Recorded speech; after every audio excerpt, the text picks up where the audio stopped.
জাতীয় নির্বাচন কমিশনকে দুষে বুধবার বেলায় সুপ্রিম কোর্টে বিভিন্ন দাবি তুলতে দেখা গিয়েছিল মুখ্যমন্ত্রী মমতা বন্দ্যোপাধ্যায়কে।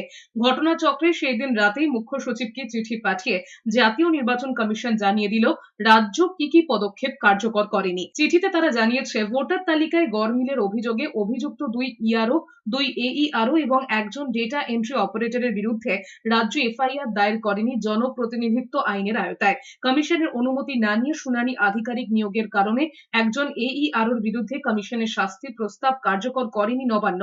কমিশনের নির্দেশের পরেও 3 জন রোল পর্যবেক্ষকের বদলি আদেশনামা বাতিল করেনি সরকার। এমনকি আইন মেনে এসডিও পদমর্যাদায় ইআরও নিয়োগ না করে বিধি ভঙ্গ করেছে নবান্ন। 9 ফেব্রুয়ারি বিকেল 3টের মধ্যে এই সব বিষয় মুখ্য সচিবকে রিপোর্ট পাঠাতে বলেছে দিল্লির নির্বাচন সদন।